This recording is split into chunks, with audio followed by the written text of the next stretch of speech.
Welcome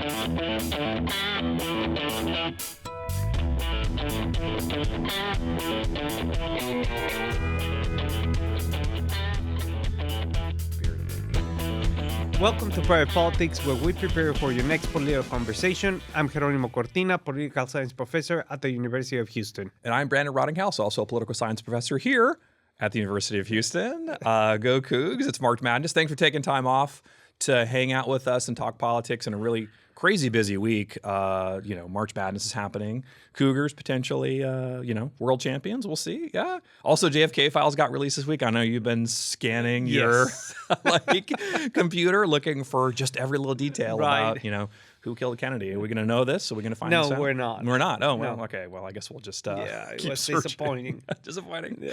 Well, what's not disappointing is that there's a ton of stuff going on in terms of the kind of Senate. We'll talk all about that, and we'll talk about Texas. There's some movement in terms of gambling, which isn't looking real good. So if you were in favor of that, then probably it's not going to be an outcome that is in your favor. And of course, here in Houston, we've got a competitive congressional race coming up. So lots going on. Let's dig right into it. First, Chuck Schumer is kind of in a bad spot with the rest of his party. Yep. The Senate Minority Leader basically facilitated a vote in the Senate to make a continuing resolution happen. Republicans were not sure they had the votes in the Senate. Chuck Schumer was sort of limping along. Eventually, it was the case that he agreed to have a continuing resolution, and this was a kind of problem for his party. The concern basically is that they've given away something valuable here that is funding of the government for another few weeks without much to be gained from it.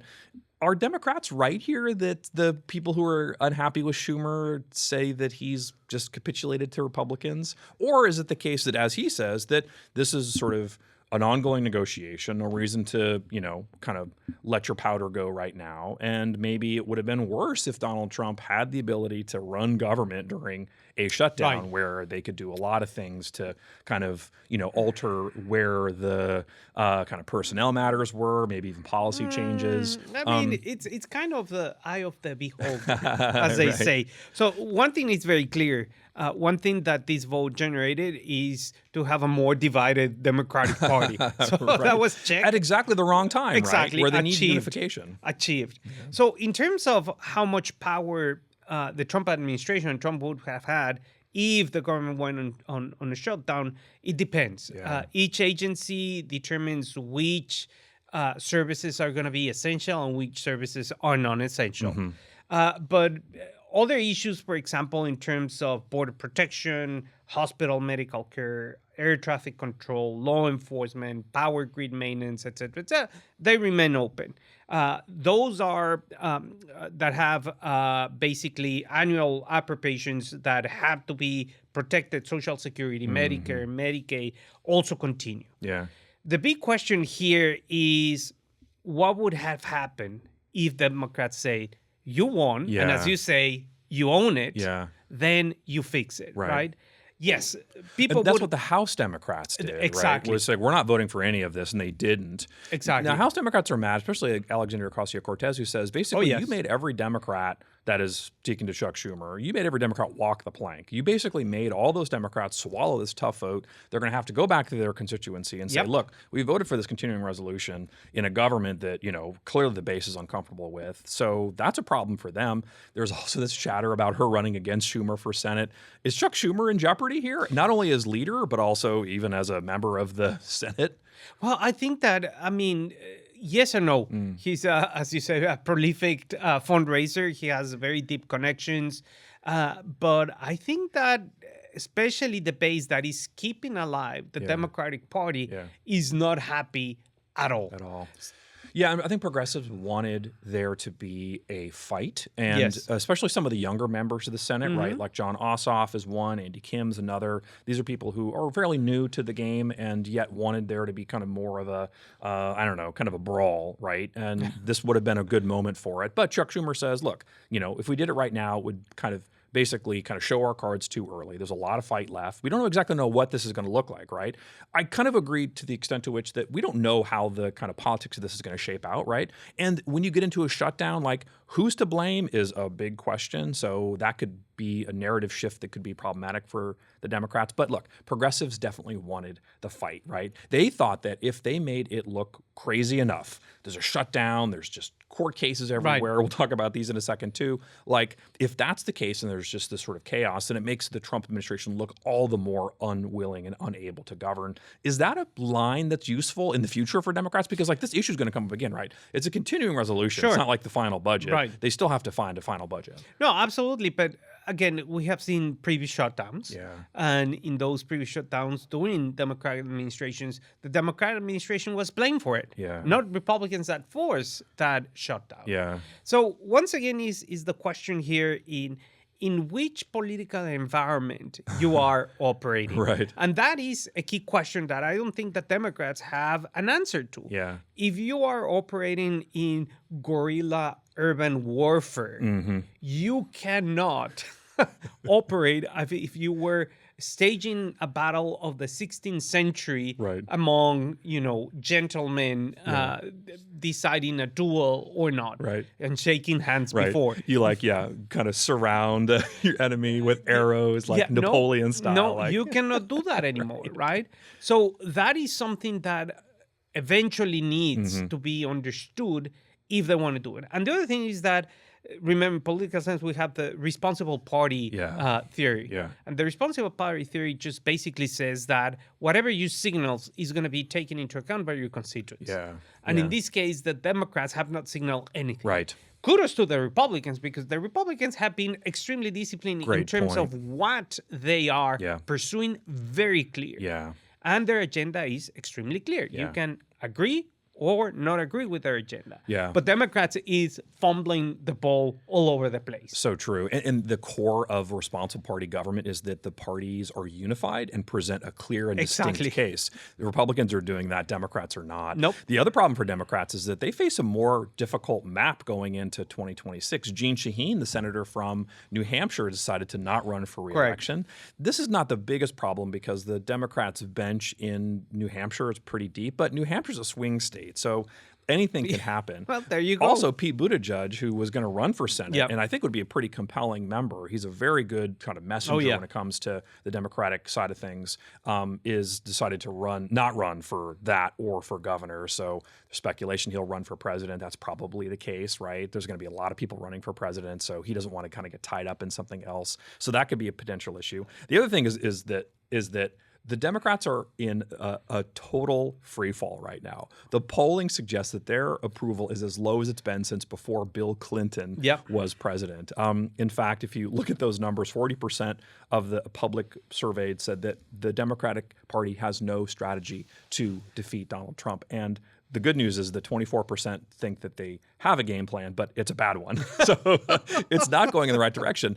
Act Blue, which is the kind of small dollar kind of facilitator, is also in free fall. They've lost staff and they're hemorrhaging financial stability. So that's another issue Democrats are going to have to face going into a very competitive election, right? Like if they can control, one of these chambers, there's a potential for them to stop Donald Trump just on the votes alone. But as it is now, as a message war, they're not winning, and that's going to be a real problem. Oh, absolutely. 100%. The other thing that I think the Democrats are struggling on is how to combat Donald Trump when it comes to the kind of use of executive power. In particular, this week, there were two big cases involving immigration, deportation, that got the kind of national attention and potentially facilitate a constitutional crisis. There's a lot here packed into all this. So just in a nutshell, what's happening is that in one case, the president evoked centuries-old Alien Enemies Act to begin mass deportations 18th century. Just which is a long time ago, Yes. like a long time ago. Venezuelan immigrants basically have been deported. The president and the White House say that they were part of this gang. A judge blocked that order. The deportation flights continued. In some kind of legal ambiguity, the courts say, we were pretty clear. The president and the White House say, you weren't that clear. We weren't sure. So this has become kind of a conundrum. This has led to concerns about the judiciary. The Republicans responded by saying, well, if you're not going to support this effect, then we're going to impeach you. Brandon Gill, who's here from Texas, said said, we're going to introduce these charges against the federal judge who stopped this order. John Roberts, the Chief Justice, came out and said, no, you don't. Right. This is a practice that cannot be in effect. Right. We cannot impeach judges because we don't agree with them politically. Just messy, right? And there are a couple other cases too. I shouldn't, ignore those, but basically deportation of individuals that the Secretary of State or the White House said were problematic, correct, or either infecting terrorism or some other kinds of issues. So big legal concerns about what the White House's responsibility is here and the degree to which the courts are going to stop them. So how do you take the kind of big news of immigration policy this week? Well, I mean, it's going beyond immigration policy, looking into the weeds. Yeah, as there you was, go. Well, that's what we do here. Exactly. It's, presidents have ignored judicial orders before, right? Yeah. President Abraham Lincoln ignored orders in terms of the habeas corpus during the Civil War. During wartime, too, yes, which is distinguishable. So that's a key, the key aspect. The country was in a very perilous situation. Yeah. The key player here, in my mind, is not Congress, is not the executive branch or the judicial branch. Is Congress. Yeah. Because if a president decides not to follow a judicial order, the next player in the game is Congress. Yeah. And Congress is the one that decides what it is going to do. Right. Because if the president says, well, I'm not going to follow your orders, then Congress can pass a law and say, you have to follow orders or else there's going to be a consequence of not doing update the law it. or just kind of clarify things. Congress can act and rebuke the president Yeah. and say so. And the key player here that is silent, and a lot of people are paying attention to it, is Congress, because Congress is not going to do anything. Yeah. So historically, they never have. When it comes to unilateral power, Congress almost never counteracts the president, at least in very straightforward ways. But it can. Yeah. And that is the key question, right? Yeah. So, I mean, and that's why, for example, the whole mess that the Democrats have right now is going to have implications for 2026, and it's going to have implications in terms of how this unilateral power is going to be used or curtailed by Congress. That's a great point. And I think the reason Congress isn't acting is partly because as an institution, they almost never challenge the White House on these things. And that's been true since at least the 1940s. Right. But beyond that, it's a winnable political argument for them. Oh, absolutely. Donald Trump and the White House has strategically, I think very intelligently, picked this case as one where they can try to engender public support, right? Right. Like ejecting people who are gang members and who are violent from the country is a sellable, winnable argument for people.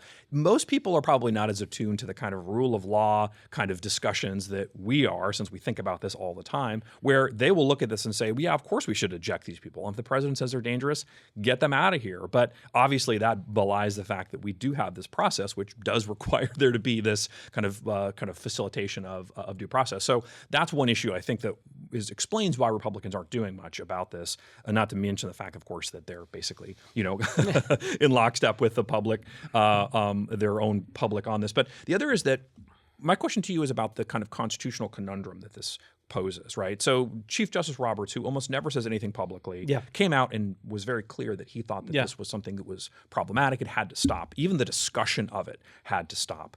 I think he sees what the rest of us see, which is that in the future, this will continue to be an issue for the White House, and that battle will not go away. Do you think that that has the elements of a constitutional crisis that could be a problem for the system itself? Yes, absolutely. And we knew that this was since January. We knew that the final arbiter in this whole new redefining American politics by the Trump administration was going to end up in the Supreme Court.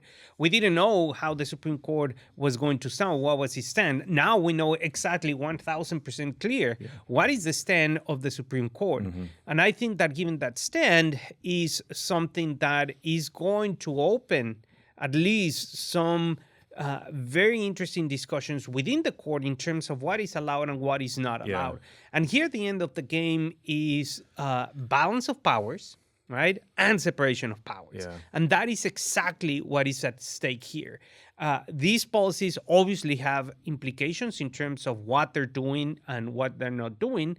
But at the end of the game is these separation and balance of powers. Yeah. What you can and cannot do. Yeah, and the different elements of the executive branch also were affected by this. The Secretary of State kind of unilaterally has made some determinations, which has facilitated some deportation. Is that legal? We know presidents reach back to use former laws, long past laws, as a source of authority for executive action. Is this sufficient? When the law was passed, there's a certain set of conditions. In particular, in this case, the country was at war.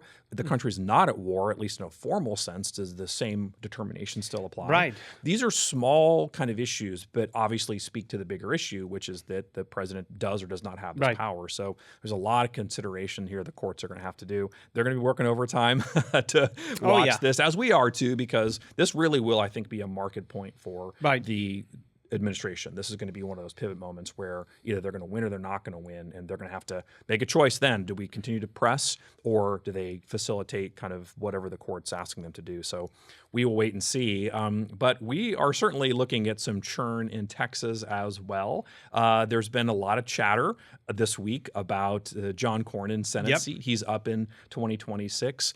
We talked last week about Ken Paxton and the primary challenge potentially at root. Ken Paxton this week came out and said even more fervently he's considering it. He's going to put a price tag on it, which was about $20 million. Probably he's a little bit low. I think it would actually be much more expensive than that. John Cornyn is licking his lips saying, okay, you want $20 million. You put that number out there. I'm going to double it because that guy can raise money. But he's not alone. Wesley Hunt is also out raising money. Has ads on TV for nothing specific except just the celebration of Wesley Hunt, who's a member of Congress here from Houston. He could potentially run against Cornyn, who is vulnerable. Ken Paxton laid out the case. Right. Cornyn is basically too close to the middle. He's facilitated outcomes on bipartisan legislation on gun control. He's the kind of too close to the issue in terms of funding Ukraine.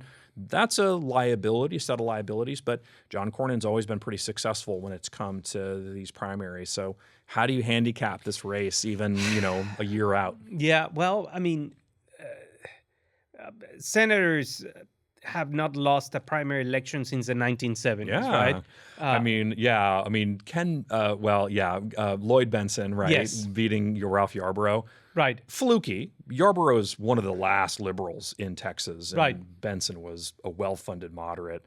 So perhaps that could work again, but it was still a long shot, I think, like you say. It is, but I don't know. I mean, here the issue is the Republican Party, I think, or voters, one way or the other, are not 1,000% consistent in terms of supporting, for example, Paxton or supporting Hunt or supporting Cornyn, right? I think that there is a lot of variation in terms of that. I think that there is still a lot of Republicans in Texas that tend to be more moderate, still conservative, but within the moderate conservative wing. Others are going to be more obviously more conservative. And here the interesting factor in this race is that if Hunt runs, then it complicates things, not necessarily for Cornyn, but for Paxton. That's a good point. It splits the kind of opposition vote to Cornyn. It splits the opposition vote to Cornyn.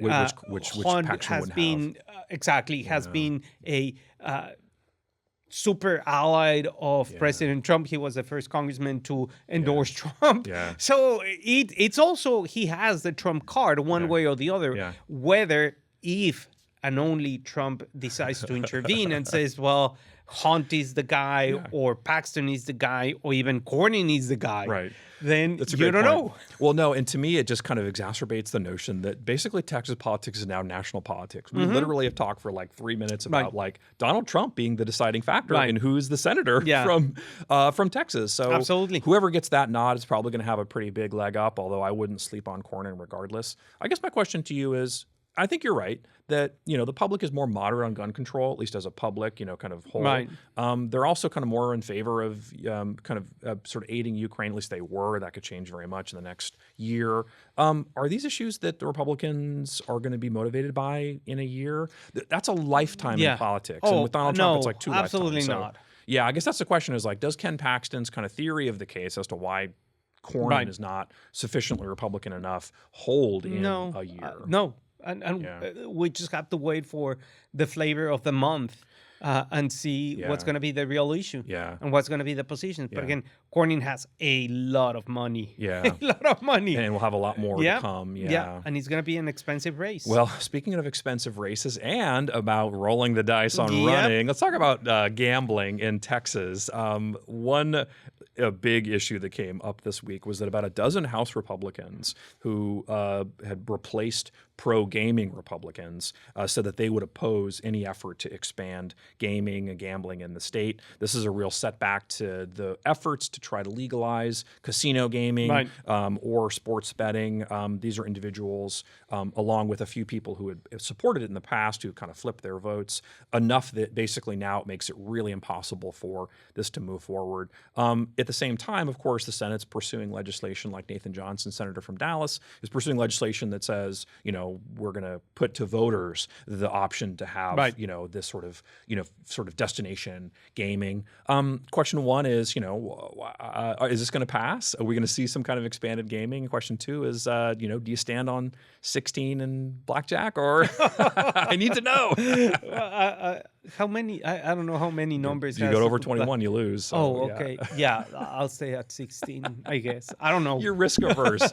Just like I think Greg Abbott is, who is signaled maybe he wants to see this expanded game because the revenue might be useful, but there are all kinds of negative externalities that come with it. We spent a lot of time talking about this a couple of weeks ago.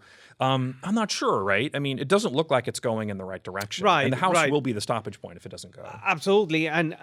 And this is a different issue in regards, for example, with online sports betting. Yeah. That is taking its own different line and its own different life. And you have, the Dallas Cowboys, Houston Astros, the Dallas Mavericks, and also Las Vegas Sands being extremely involved in online sports betting, which is a different issue and has received support from Governor Abbott and former Governor Rick Perry. The key question in terms of gambling per se, like, the big casinos that we see, et cetera, that's a completely different issue. But as you said, it's completely deadlocked and it's not going to go anywhere until there is a change of hearts and minds in that particular aspect. But I don't think so. No, and just a few people, but it's enough to basically make it sure that they're not going to get it. Now, of course, if it goes to voters and the voters decide, that's a different question. But the House still has to pass that version of that legislation. That doesn't go to the governor, but still it's pretty dicey. And then it'd be a real serious campaign. I mean, if the Paxton, Cornyn, Hunt, primary is going to be a big one for sure. It's the case that the constitutional amendments on gambling is going to be even bigger. Absolutely. So, but the House obviously has been doing more than just kind of stopping gaming. They've also been passing legislation to protect kids, especially in schools. One bill prohibits social media companies from giving children access to their products. One bill from Carolyn Faraday, who's the youngest member, and gave interesting testimony about how she, like only a few years ago, literally was trying to sneak her phone into class. Her bill would basically ban cell phones because they're distracting in public school classrooms. Lots going on, in addition to the fact that Greg Abbott has essentially backed what is called the FURRIES Act, which is the banning of animal accessories and behaviors like meowing in schools. I know you're prone to meowing, except for events like Halloween performances and mascots, too. In case your mascot's a furry, which ours is, right? Go Cougs. So this is unusual. It kind of caught people by surprise. There's this whole debate about like public school funding and about vouchers, obviously. And now this comes into the mix kind of out of the blue, where Greg Abbott, as some people say, is using this as a distraction. They bumped the bill up, so it's going to get considered more fast than it would otherwise. What do you make of this? I mean, I had to Google what is a furry. And what did you find? It's very, I don't know. It's like a role play thing. Yes, and but the argument is that it's distracting, and so basically it should be banned. Do we have to have legislation to do this, or is this sort of overreacting? I don't know, because all the research that I did preparing for the program was that all these theories have been debunked in the sense that school districts allow that kind of behavior, like having litter boxes and that kind of stuff in schools. So I don't know. I mean, I'm for allowing kids to go to the classroom and learn. And I'm going to end up right there. The funding question is still at large. We'll have to talk about that, because that's still a fight that the House yes. is having, especially Right. with the Senate and Right. with itself. Last up, let's talk about CD 18, Congressional District 18. Obviously, Sylvester Turner passed away, and the kind of floodgates have opened a little bit. Christian Menefee, the county attorney Right. here in Harris County, has resigned to run. He, within days, introduced kind of a huge list of people, of supporters, notable statewide and local officials. He raised more than $200,000. Amanda Edwards is announced. Isaiah Martin is announced. Dr. James Joseph is staffer for Senator Miles has been decided to run. That's a lot of money for him to raise. He certainly set the tone for it. What's interesting to me is that he didn't want to wait, right? There's a speculation that he would be a great statewide candidate. He can raise money. He's got the right messaging for Democrats. But that's a tough call, right? Because it's such a Republican state. It doesn't look like the Democrats or he sees a pathway forward. So CD 18 is basically kind of an option for more or less a job for life. What do you make of it? I think that politically speaking, in terms of the likelihood that he or any other Democrat can win CD 18 is pretty high. A statewide race is kind of iffy because Democrats have had not a very pristine record in winning statewide elections. So I think that politically speaking, it's I guess the most secure choice that you could have if you want to advance your political career. Totally, yeah. One last thing. There's a bill that's filed to name part of I-35 that goes through Travis County after Donald Trump. Right. Is this an insult? It's done by a Republican. I think they mean it as like a compliment. Yeah, but if you go to I-35, particularly that stretch of I-35 is terrible. It's the worst. It's the worst. I think it's a bad choice. Yeah, but we'll see if they name it or not. That stretch, in my opinion, is very bad because it's a terrible stretch. But we will follow up with these and other important topics next. I'm Jeronimo Cortina. And I'm Brandon Rottinghaus. The party keeps up next week.